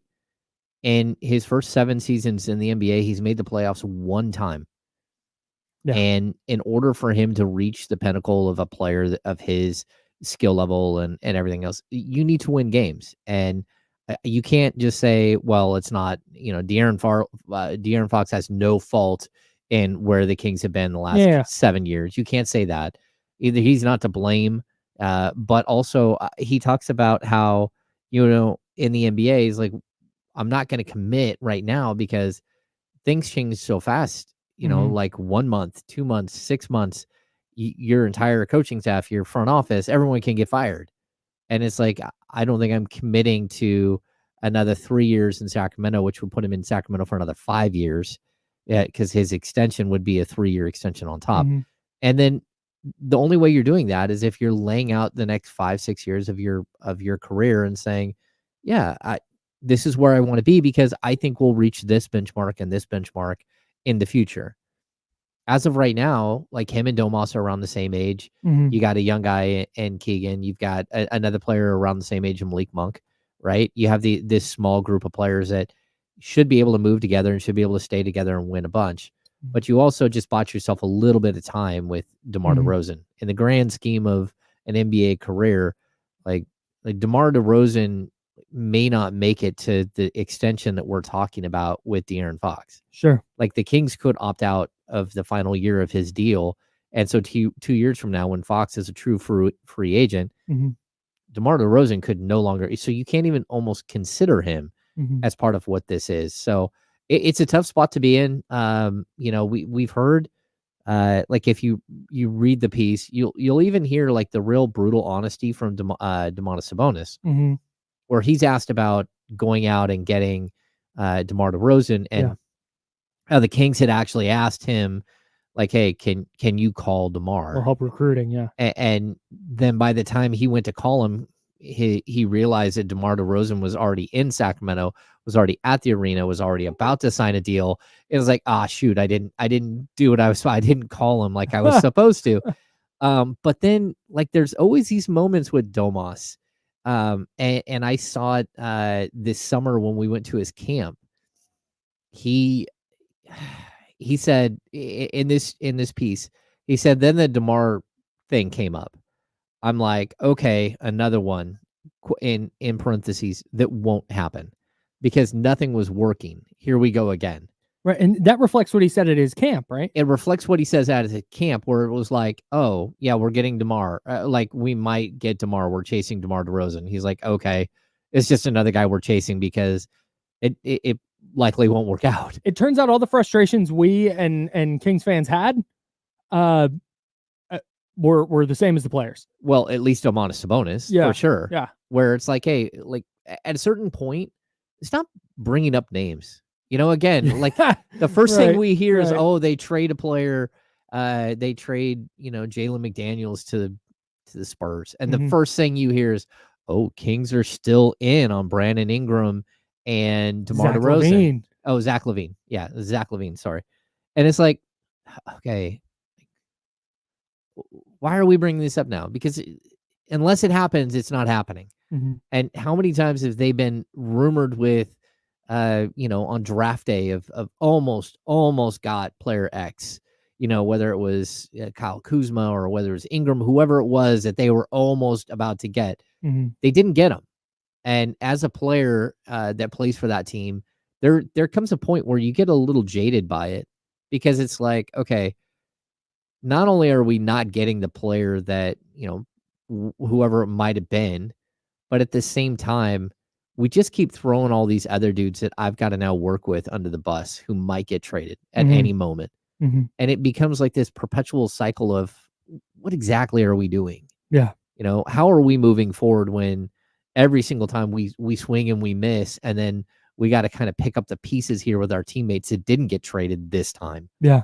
So, even like last year, there was a moment where Harrison Barnes in December literally said, I'll talk to the media after February 8th or whatever it was. Yeah.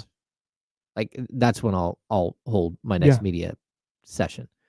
Because he's like, I don't know if I'm going to be tired of getting asked about it. I'm tired of not only getting asked about it, I'm tired of being in front of media when, like, I don't feel comfortable that I'm going to be here. And how am I supposed to talk about the future of this team and how we're building and how we're doing this and this when I might not be a part of any of that. Right.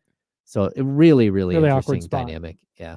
Yeah. And I think with De'Aaron and Domas specifically, it's not about like this to me, the urgency here is a sign that this what the Kings are has shifted from, okay, they've gone from bottom feeder to, well, they skipped the step of like potential playoff contender to just like playoff team. Uh-huh. And then they fell back. They're firmly in that stratosphere of, okay, in the playoff mix. Being in the playoff mix is great, but there has to be moves to go to that next level. Domas with De'Aaron and Monk and Keegan, that's a nice little group. But if you're going to contend with the Boston Celtics of the world, there needs to be more. And I think DeMar is a great step. Like, that's a fantastic step toward that. And De'Aaron Fox does as much in this piece with Sam Amick. Yep. But now it's, how do you continue doing that? Because you can't just go to the playoffs this year and lose in the first round and be like, see, we did it. Extension time, De'Aaron? Like, that's not, I think, going to do it. I think they have to continue doing this over the next couple of years and continue to grow as a franchise. And playoff trips are great, but I definitely think that there's that next level that they all want to get to. Oh yeah, for sure. And I mean, De'Aaron Fox right now is 72 games away from tying Jason Thompson for the all-time leader in games played during the Sacramento era. So fingers crossed he shatters that this season. If he plays 73 games, he becomes the all-time leader in games played. Crazy. And it's one of those things where, that might not mean a lot to somebody, but for someone who's kind of been through the ups and the downs, to be able to say, hey, I made it through it. But the biggest thing for him has always been about winning. And he knows the second that he wins, that they win, that he becomes an all-star, which is exactly what happened. And so you're always left with this, like, okay, how do I keep winning, or can I win here? And I think, after last season, it's a reality. Like, there's no guarantee this team makes playoffs this year. Yeah. We can talk about them as like a 50, 51, 52 win season, but there's no guarantee at all that that's what happens. This team could, like what I've talked about with some of these other teams, whether it be the Clippers or whether it be the Warriors or the Lakers, they could take a step backwards. Like, the Kings could be one of those teams. They could win 43 games this year. They could win 42, and like, things could get a little dicey. And then what happens? Yeah. Then who wants out? Who, So I think the tenor of a franchise can change so quickly. And I get it. I get why Fox feels that way. And why, Sabonis feels like we're always swinging and missing. Like, and at the end of it, we will judge these guys at the end of their careers, Monty McNair, Wes Wilcox, at their end of their tenure with the Sacramento Kings, with not the moves that almost happened, but the moves that did happen. The move for Domantas Sabonis, absolutely brilliant. But then what are the other moves that you have to do to get over the top? Signing Malik Monk to a 2-year deal. Yeah. Absolutely brilliant. Yep. Even trading for Kevin Huerter. Like, he had a bad season last year, but in year one, Kevin Huerter, was awesome. that was a very, very good trade. Yep. That cost you, a draft pick. But, again, I think that there's a lot of ways in which we always think that the Kings are being so active, and it's because they're mentioned in every single story. Yeah. It's not because they've actually done Yeah. all that much. Yeah. And so if I'm the players, I feel the same way. Like, at what point, bring me a deal when it's done. Yeah. Don't ask me to call another player, but bring me that's Kyle Sox. Yeah, it is. Come on. Kyle Sox showed up. Fired up. Shout out to October. Yeah. Yeah, dude. And that's, and I think with Fox specifically, since he's the one we're talking about with his extension and why he hasn't signed it yet and stuff. I think if you're De'Aaron Fox, Matt Moore wrote about this in his Kings season preview. Matt Moore, not bullish on the Kings, by the way. No. If you want optimism, don't go read what he had to write on the Action Network. But he does say, like, De'Aaron Fox is an elite player. De'Aaron Fox should be a superstar. And I think if you're De'Aaron, I'm going, okay, we're building something here in Sacramento. This is my what's the word? Like, territory. Yep. This is my corner. His kingdom. Yes, for good pun. Because he was how old was De'Aaron Fox when the Kings were awesome? 6? Oh, I don't even know if he's that. Well, he's Yeah. 20. He's 26. Oh, So yeah, 2 or 3. yes. So right. So Yeah. he doesn't. There's no as long as De'Aaron Fox, there's not been like a dude in Sacramento. Like we know all about Vlade and Peja and Bibby and all that. Like we're there, but there's not been a like that dude in Sacramento in his lifetime. Yeah. So I think he relishes that. But then as he's been here in Sacramento, he watches Jason Tatum from his draft class take this meteoric leap into winning a ring. He talked about Bam Adebayo in this piece. Anthony Edwards came in way after him, making this meteoric rise to be like the face of the league. Luka Doncic came in after him, has taken this huge leap. And he looks around and you see Devin Booker a year before him. Devin Booker's before or him. 2. I think it's 2 years. Yeah. But I think he looks around the league and he sees all these guys that it's like, why am I not there? Why am I not in that conversation? Mm-hmm. And it'd be a logical thought because he should be. When you go look at all the things, like I said, Matt Moore laid it out in the Action Network. All the numbers are like, this is one of the league's premier scorers. Yep. There are not that many dudes in the league better at putting the ball in the hoop than De'Aaron Fox. Yes. If De'Aaron Fox played for the Knicks, De'Aaron Fox would be the face of basketball. Look, man, last year, 18 of the 19 top scorers in the league, Mhm. 19 go from 1 to 19. 18 of them made the All-Star team. The guy who, at the time of the All-Star break, I think was number 8 in the league in scoring is De'Aaron Fox, is the only one who didn't make the All-Star team. Mhm. Like, you look at last year's scoring leaders, De'Aaron Fox scored more than so many of these guys that are considered like face of the league. And it can't just be about points per game. No doubt. But when you finish number 8 in the league at 26.6, 0.3 behind Jason Tatum. But that's the kind of like you said, it's not everything, but that's the kind of stuff that does matter to the casual fan. Yeah. Is going to go and look at points. Mm-hmm.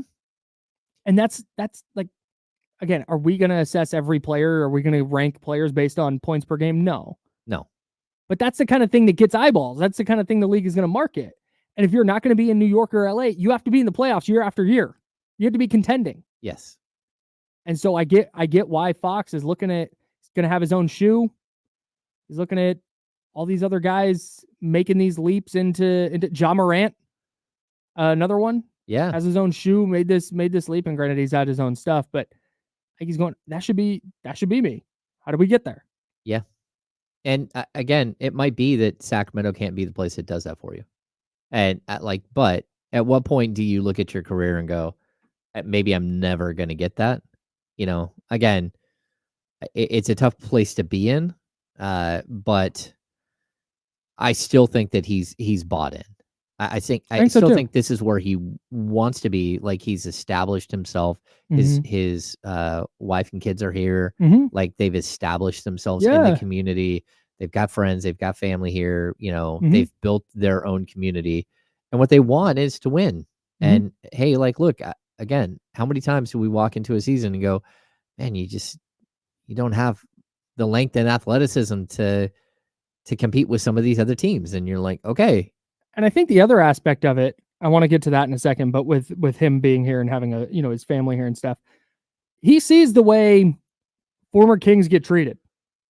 He sees the way you could be a legend in this town forever. If he stays here for, I'm going to say 20 years, but let's just fingers 18, crossed De'Aaron plays for 20 years. He could be here for 20 years. He would be the dude forever in Sacramento. Oh yeah. And he knows that. And that's why I think he wants to be here. And that's there. I think if let's just call this a ladder, right? They're moving the right way up the ladder. And I think if they keep doing the kind of things they've been doing, you're going to see De'Aaron Fox sign an extension. He's going to be with the Kings. Yep. But if they start sliding down that ladder, now I think the conversation's different, because there's all those pros of staying in Sacramento, but ultimately, like, you're talking about earning potential. You're talking about trying to sell shoes. You're trying to talk about getting endorsements. To do that in Sacramento, you have to be like competing for titles. Yeah. And that's what I think he's kind of getting at here. To continue your ladder analogy, I think what Fox is feeling at this point is you got a 16-foot ladder, but your roof is 30 feet tall. And so he needs, not only does he need to be able to climb the ladder like he has, but But what he can't do is get to the top of the ladder here in Sacramento, and the top of the ladder isn't tall enough. Mhm.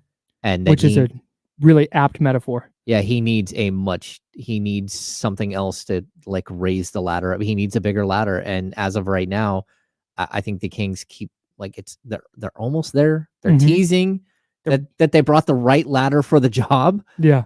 but he's on its way. He's not sure Yeah. because he can see the top of the ladder and be like, okay, like look, I'm not jumping to grab the eaves to pull myself up the rest of the way. There's no way for me to do that. Like, at what point do you outgrow the franchise that you're a part of? We're in talks with a lot of ladders.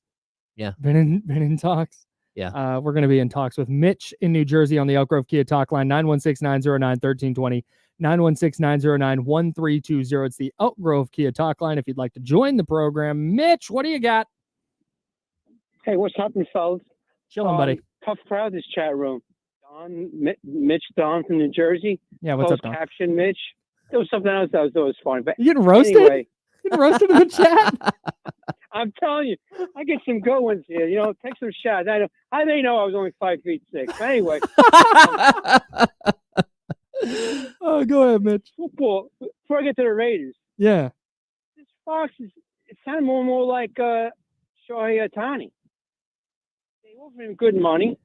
They weren't trying. The minor league system. Well, that's like quite a few teams, but they had tried to keep him. You had Michael Trout there, and it still wasn't good enough for him. But we're gonna sweep. We got this. Dodgers gonna be sweeping tonight, so that series is over. Okay. This guy's an incredible player. You say the Raiders should try to tank? They don't have to try. They're gonna do it anyway. And then there's so many good quarterbacks. We're gonna get one of those 4 studs. I think they should draft 2 quarterbacks, one in the 4th round, 3rd round, like Jackson Dart, and hoping the guy from Texas, Quinn Ewers. Quinn Ewers, yeah. But what's this? One more thing I'll leave you. Yeah. Who's making these trades? You gave up so much for Adams. You know what you get is a 3rd-round pick. You got the Jets over a bundle. You got about, you know what? That's all they got for? Very bad poor management and some bad draft choices the last 5 years. No doubt. Thanks, Mitch. Appreciate it.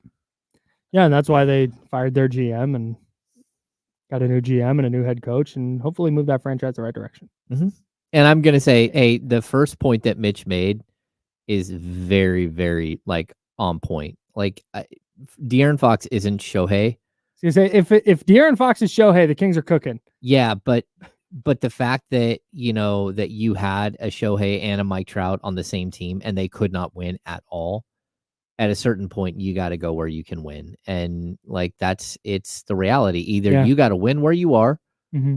you got to figure that out, or you got to go somewhere else. Well, and look, in fact, the Shohei and Mike Trout comparison is great because you have Shohei who went, hey, I'm out of here. And now he's hitting leadoff home runs in Game 4 of the NLCS with a chance to go to the World Series in his first year out of Anaheim. And Mike Trout, granted, some of it's injury related, but even if Mike Trout was healthy, he is gone. He has faded into oblivion. Mike Trout has played, I think, in 3 postseason games. He's going to go down as one of the most talented players to ever wear spikes, and nobody's going to remember him. Mm-hmm. Yeah, no legacy at all. And that is not what Shohei wanted, and he got the heck out of there. Yeah. And again, at a certain point in your career, I understand it. And I would never hold it against a player in that situation. Would I be bummed out if he's not here? Yeah. Yeah, for sure. But would you understand it? Yes, you would understand it. Yeah, I guess so. My socks arrived. Your socks arrived. Yeah, Socktober is here. We are accepting donations of new, unused, in the package socks. So wherever you get your socks, go pick some up and bring them to 3010 Lava Ridge Court, Suite 220 here in Roseville. That's 3010 Lava Ridge Court, Suite 220 in Roseville. We're right up the stairs. We're at the end of the hall. You can't miss us. There's a big blue barrel. You ring the doorbell. You drop your socks in the barrel.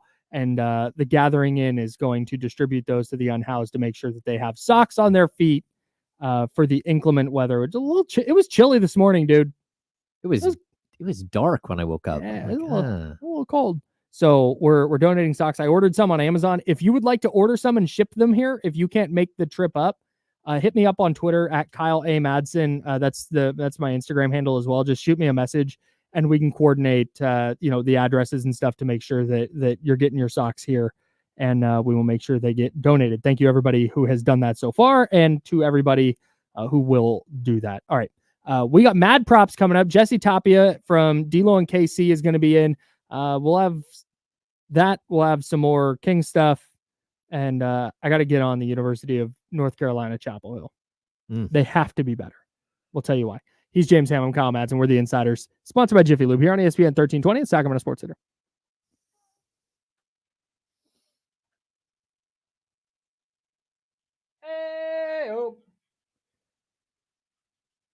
Hey, kill the mics for 1 sec.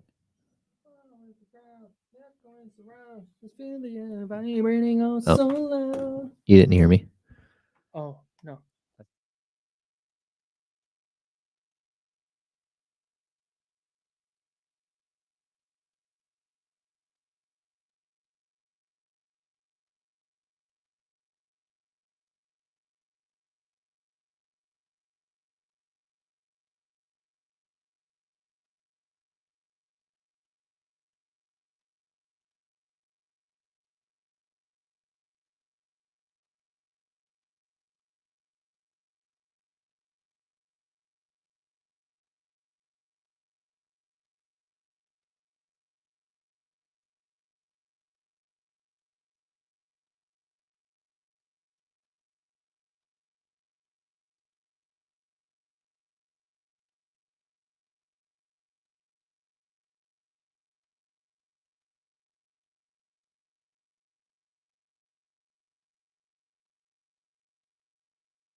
Hello, everyone.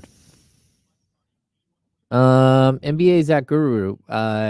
You haven't predicted that Kevin is going to play in Game 1? It's not on your prediction list? Just saying. I don't know. I'm going to say that there's a good chance that Kevin Huerter plays by Game 1. Again, I think he'll be back at practice here in the next couple of days. I also think he could look over and see Doug McDermott playing and be like, uh-oh, I probably should get out there and play. Just saying. What's happening? Jesse Tapia is in the building.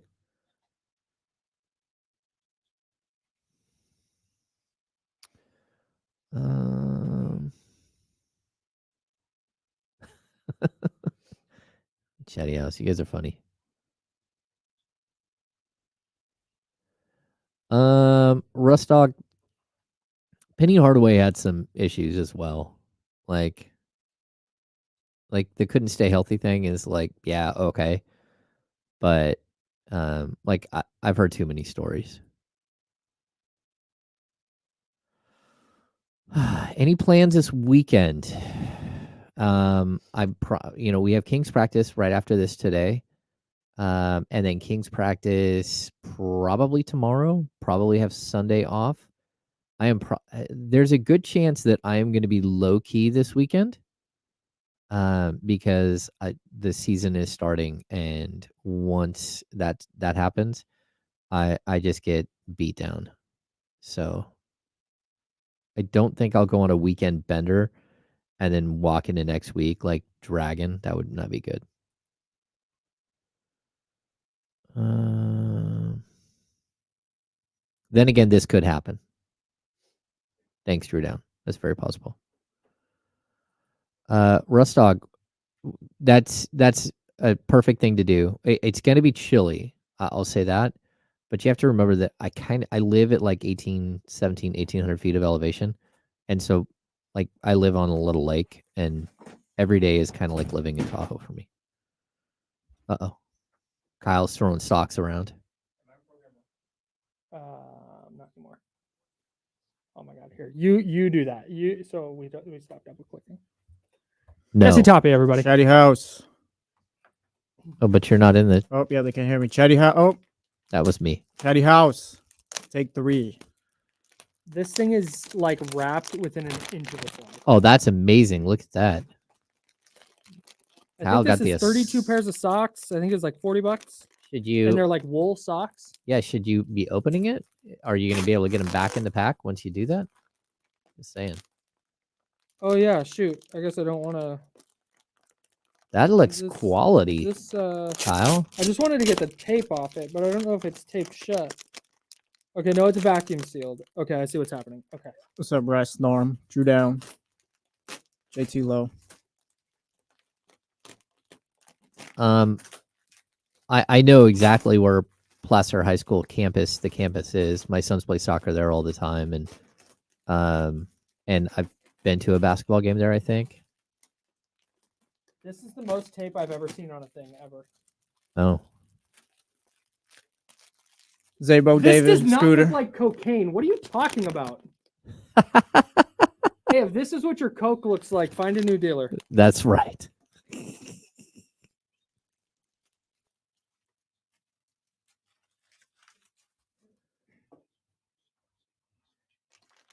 Damien left his stuff here. It makes me feel like a rich person. Basically your stuff. Is that Louis bag's mine now? When I leave, I'm just gonna grab it. Be like, oh, you didn't leave this for me? That this is all me now. I think the answer to this is yes, they have a track, but it's not a good track. It's not, like Bear River has a real track. They put it in maybe like 5 years ago. Like a rubberized track. Here we go.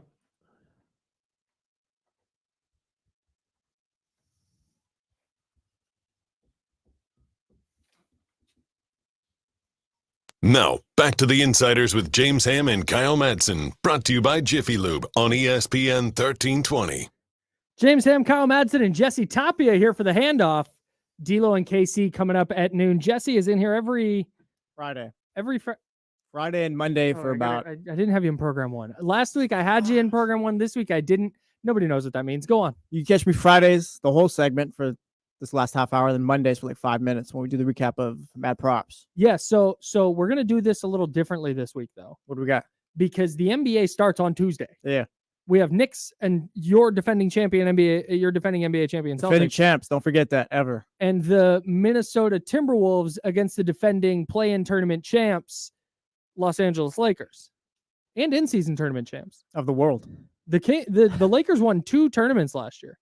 That's big time for them. Didn't win a playoff series. It's the only reason Eric Ten Hag still has this job, because he won 2 in-season tournaments. Some inside soccer for you guys. There we you go. That was weird. Didn't like that one bit. All right, Mad Props this week. 49ers game, and then the 2 basketball games on Tuesday. Okay. So we won't recap these till Wednesday. I'm taking the Celtics on all of these then. Just getting that There's out there. 3 Celtics ones. Just give them, I'm just playing. Okay.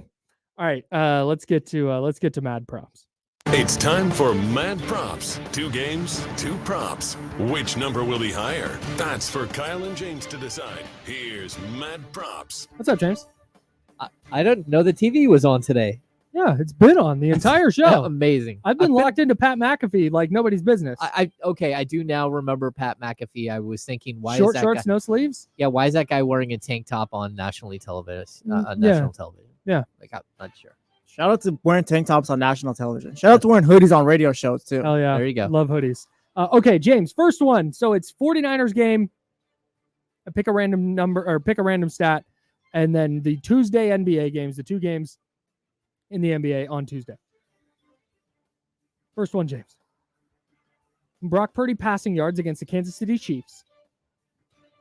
Or total points in Lakers Timberwolves. Ooh, I'm going to go Brock Purdy.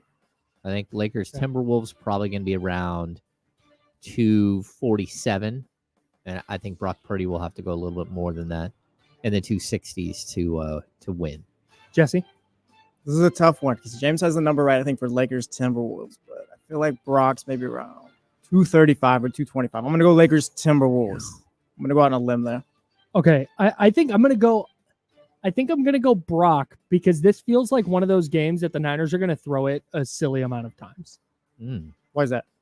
Because I think it's gonna be close. I think it's gonna be kind of a defensive battle.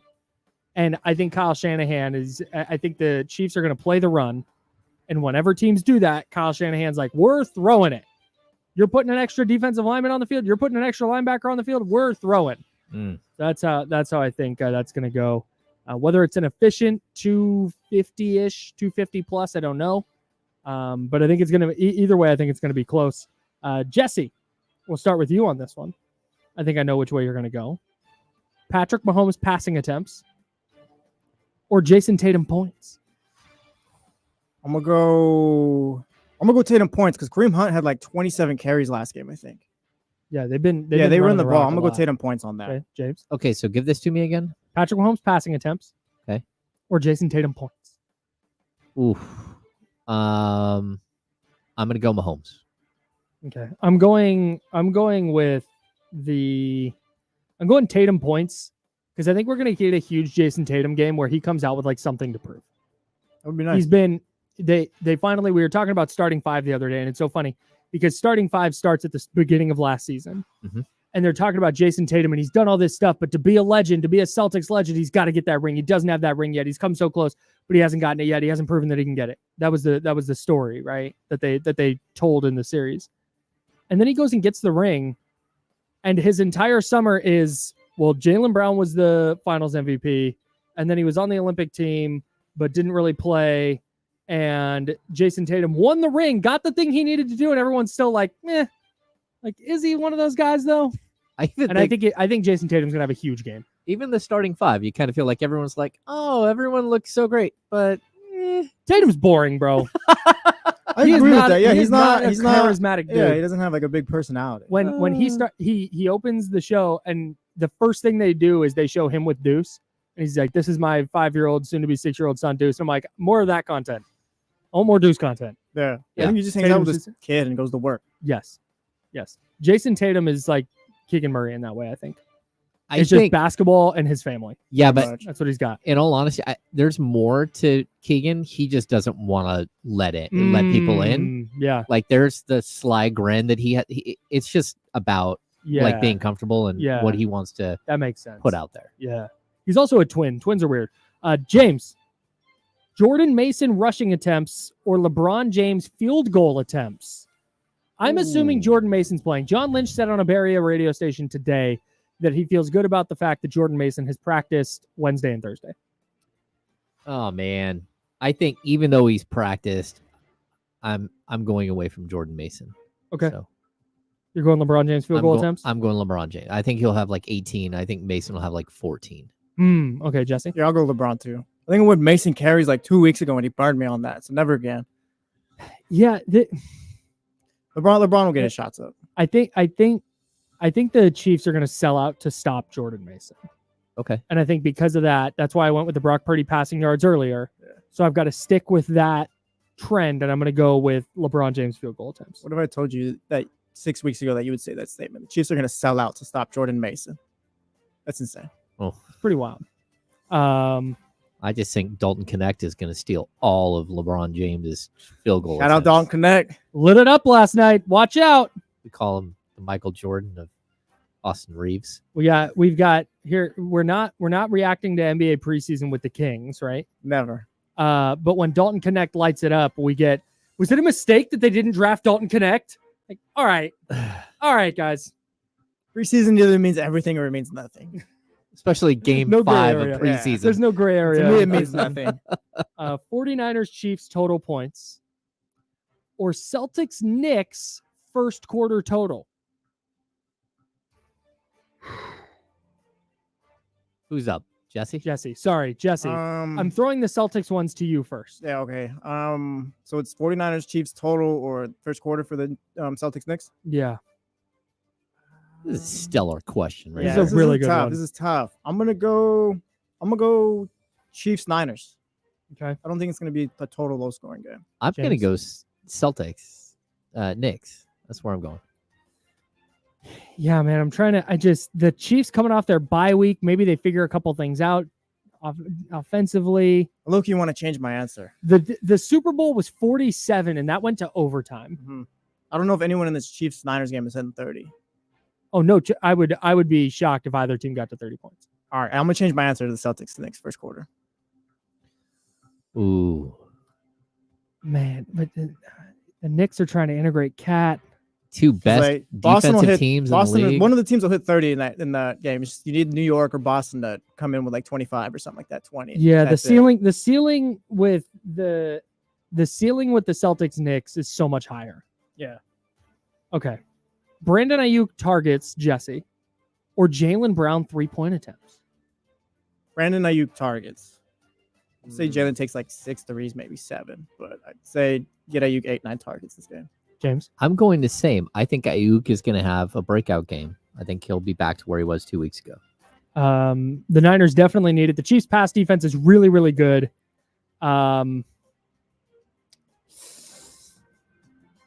Sake of the bit, I'll go Jaylen Brown 3-point attempts. Jaylen Brown's going to come out trying to prove something. I hope so. Yeah, the Jays are going to come out, and I think Jason Tatum's going to have like 40, and Jaylen Brown is going to put up a bunch of shots. Oh, yeah. Kyle Madsen said it first. Yeah, you heard it here. This was a solid week of Mad Props, too, by the way. Thanks, man. We got one more. We got one more? All right. We got one I'm more. excited, then. Fred Warner tackles, James. Fred Warner tackles against the Chiefs, or Anthony Davis rebounds against the Timberwolves. Oh, God damn, that's a good one. I am gonna go Fred Warner tackles. I shouldn't. No, I'm going Anthony Davis. I'm going to go Fred Warner tackles. Ooh. I'm gonna say Rudy Gobert and Nas Reed are gonna beat up Anthony Davis, get those rebounds, stuff like that. AD will have like 8-9 or whatever, but let's say I think Fred's gonna be all over the game. place. We might if the Niners are gonna have any chance to win this game, they need a huge Fred Warner game. So I'm going Fred. I think Fred's gonna step up. I think it's gonna be close though. We might get it. We might go bang on the number there. All right, that's Matt. Oh, we've never gotten to the point where the beat drops. Is this the end of the Mad Props or? Yeah, it's like 3 minutes left in the bed. Oh, gotcha. All right. All right, that's it. So we'll tap back in on Tuesday. Yeah. Or Wednesday. We'll update Monday. Mm-hmm. Yeah. Recap Wednesday. Then Mad Props again Thursday because we'll have the Kings game Thursday night with the 49er game. Oh, okay. Or do the Kings play against Saturday? Yeah, they play We'll Saturday do against that. the Maybe Lakers. we'll do that. Okay. Yeah, Anyways. because we do have a special guest on Thursday. Yeah, it's true. Okay. All right. Oh, wow, can't That's wait fine. to see who it is. We have a special. I We think we can can just say who it is. It's Yeah. not. The Jerry Reynolds is going to come in and talk 40 years of Sacramento Kings basketball. Hello, Jerry. Yeah, we're talking Kings basketball going into their 40th season. Why not bring in a franchise legend? Yeah, we're going to bring in a guy that like literally came here with the team. I was From gonna say, is like Kings Jerry, State. like the guy, like he's the Kings guy. Yeah, I mean, him and Gary Gerald both. Mhm. I think that Jerry wore so many hats. You know, he was a coach, he was a GM, the coach again, player personnel director forever, then television. I don't know what I think. Kings. I think both of those guys. Somebody said we should let Jerry cuss. We're not going to do that. Just give him a little cuss and hit the dump. Maybe during the Little cuss. breaks. Oh, during the breaks for sure. Yeah. That's this way. Okay, Jerry, when you're in program 1, don't say any bad words. Maybe we get Jerry Reynolds' favorite cuss word during the break. Oh, that'd be kind of fire. I'd love that. I would love that. Who won the preseason for the Kings? You're Us, 'cause leaving the it's over. preseason. Yeah. I don't know. Good Demontis answer. Sabonis played well, I thought. James? Yeah, I think like what we saw from Sabonis in the last couple of games, the mid-range jumpers, Mm-hmm. the decision making, all that stuff. I think Sabonis was like I'm there. the star of preseason. But then after that, it gets a little bleak. Like I don't know that we can point to one other person that you can really say won. It felt like going into the preseason games, it felt like Isaac Jones was in line to win that award, right? Yeah. At the big camp, and where you said you were talking to somebody in the building who was like, yeah, the young guys are going to play. Wouldn't tell you who, but we'd heard about Isaac Jones, and we're seeing him in practice. He's doing all this stuff. He seems to fit kind of the archetype, the player the Kings need. Uh-huh. And then he gets into the preseason and had a couple of moments.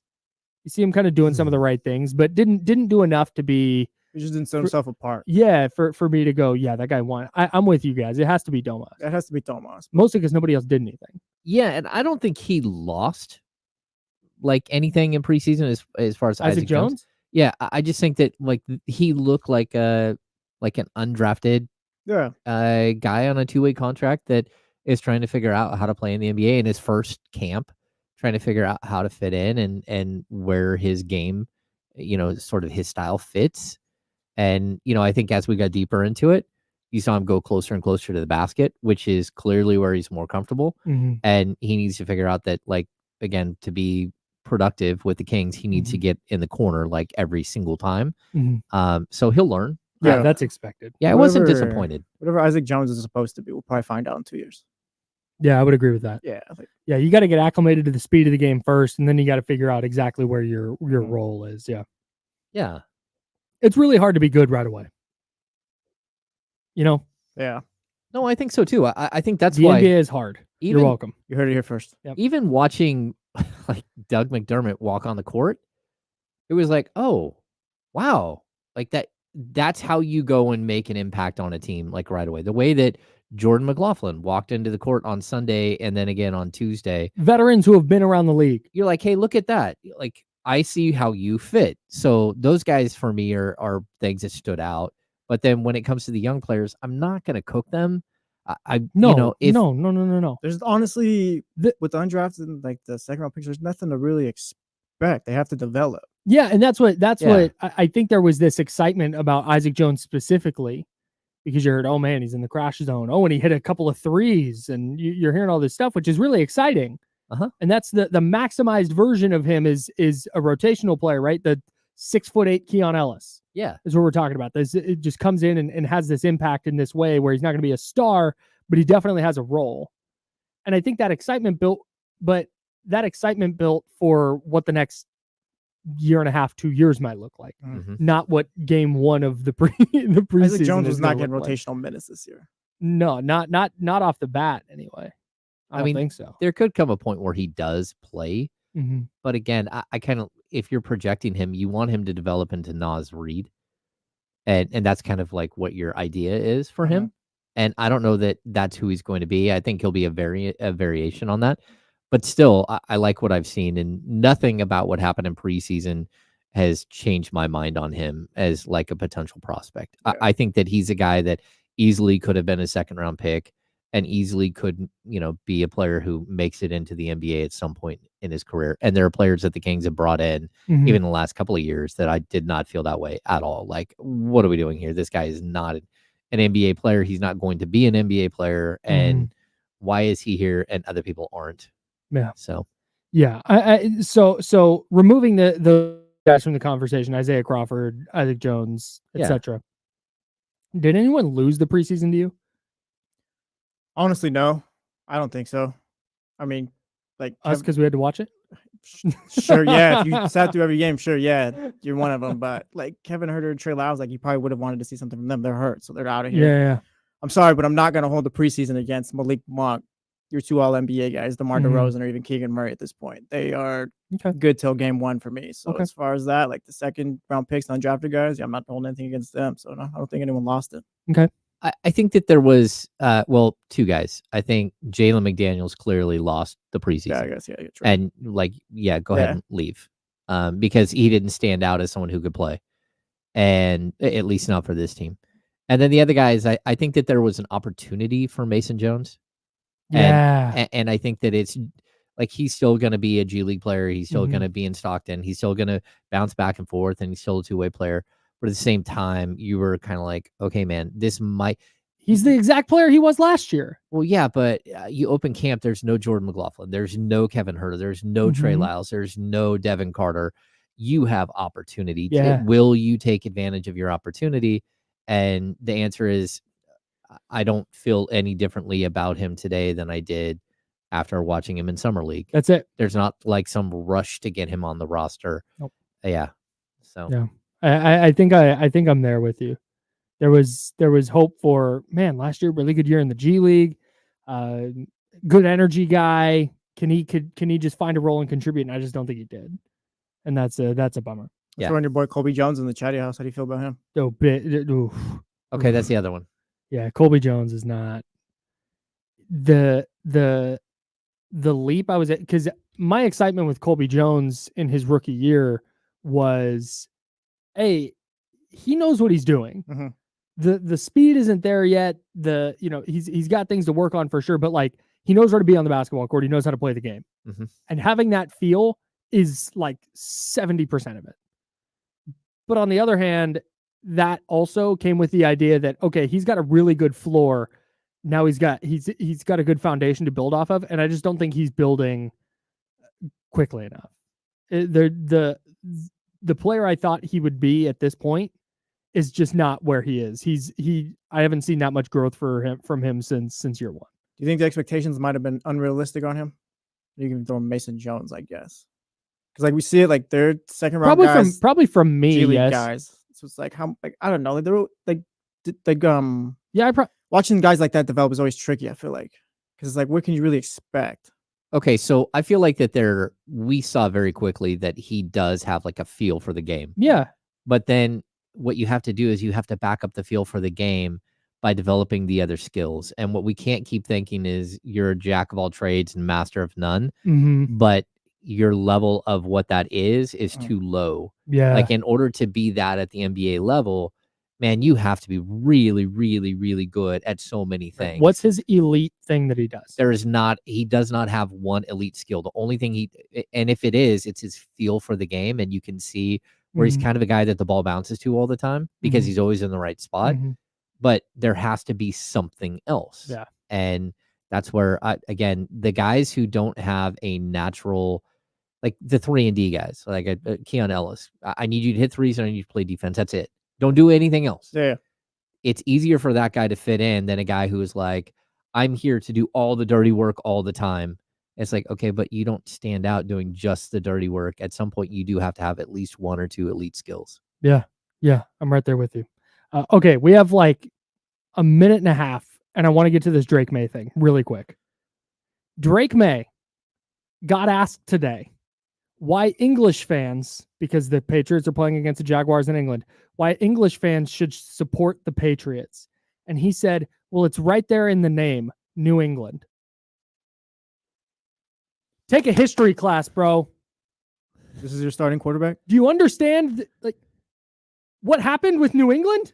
You know why it's New England and not England? Maybe Drake should have said, "No, we still got beef with you guys." Yes, and they're the Patriots, man. Their original logo. Their original logo was a militia man. Yes, a patriot, a U.S. patriot, right? Against England, a traitor to England, a traitor to the crown, right?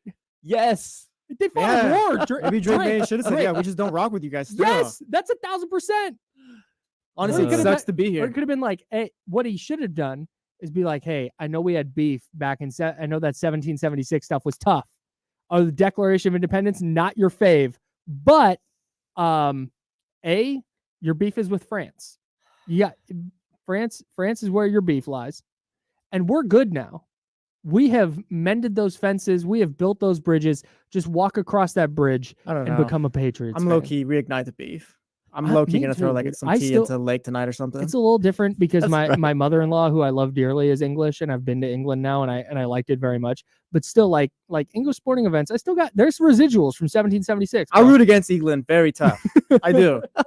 And there's no rationale other than, they're just the red coats, bro. Still bitter about the Stamp Act. Like damn Tories. Come on, man. Drake May, act like you've been there before. Make a play, Drake. You will not. Tough year for Drakes. Down on Drakes. Down on Drakes. Yeah, Paul Revere's out on Drake May. Will not tax my Paul tea. Revere, fraud, by the way. Really? Paul Revere got caught right away. He got caught right away. They never told us that in school. Also, the Sabrina Ionescu shot, and we got to go, but people said, oh, it's the biggest shot in Liberty history. No, that happened at Lexington and Concord. Everybody knows that. Yeah. Brush up on your history, nerds. Idiots. Idiots. We're done for the week. Well, we're not. You're coming up at 3:00 on D-Lo and Casey. Yeah. I will not be on D-Lo and Casey. Jesse will. So stick around and listen to two of the three people here on D-Lo and Casey coming up. They're going to take you into the weekend. They're going to take you up to ALCS Game 4 between the Yankees and Guardians. That's tonight, 4:30 p.m. Coverage begins right here on ESPN 1320. For James Ham, I'm Kyle Madsen. We're the Insider, sponsored by Jiffy Lube, and we're back with you Monday at 10 a.m. Until then, drink water and be nice to people. Bye!